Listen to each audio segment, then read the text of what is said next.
19 साल की मनीषा एक प्ले स्कूल टीचर जो अपने सपने पूरा करना चाहती थी, लेकिन 11 अगस्त 2025 को जब वो अपने घर से निकली उसके बाद कभी वापस नहीं लौटी। हरियाणा के भिवानी डिस्ट्रिक्ट में रहने वाली मनीषा 11 अगस्त को स्कूल के बाद बीएससी नर्सिंग के एडमिशन के लिए एक कॉलेज गई थी, जिसके बाद उनका फोन बंद हो गया। फैमिली ने पुलिस को कंप्लेन दी, लेकिन पुलिस ने कहा किसी के साथ भाग गई होगी, 2 दिन में वापस आ जाएगी। लेकिन 2 दिन बाद 13 अगस्त को सिंघानी गांव के एक खेत में मिलती है मनीषा की मुर्दा बॉडी।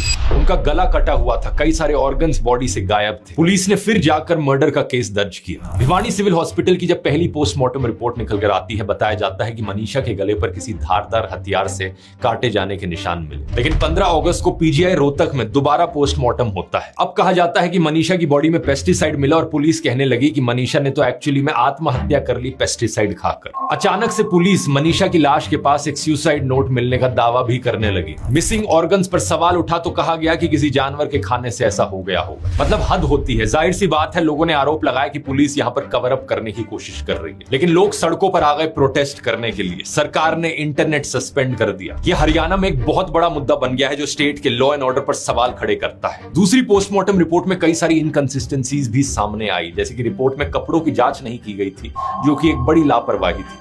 पेस्टिसाइड से मौत पर मुंह में झाग, उल्टी या नाक से खून जैसी चीजें होती हैं, लेकिन रिपोर्ट में इन सब चीजों का जिक्र नहीं किया गया था। इसके अलावा मनीषा का फोन टूटा हुआ मिला था। अगर कोई आत्महत्या करना चाहेगा तो अपना फोन क्यों तोड़ेगा पहले? और ऑर्गन्स की अगर बात की जाए, अगर जानवरों ने ऑर्गन्स को खाया था तो मनीषा के कपड़े सही सलामत कैसे थे? 2 पोस्टमार्टम रिपोर्ट्स में इतने डिफरेंसेस के कारण अब फैमिली की रिक्वेस्ट पर दिल्ली एम्स में एक तीसरी बार पोस्टमार्टम हो रहा है। अब जांच सीबीआई को दे दी गई है, लेकिन मनीषा की फैमिली और हरियाणा की जनता अभी तक भी जस्टिस का इंतजार कर रहे हैं। सवाल यह है कि क्या इतने सारे पब्लिक प्रेशर के बाद मनीषा को जस्टिस मिल पाएगा, या ये केस भी बाकियों की तरह एक अनसॉल्व्ड मर्डर केस रह जाएगा?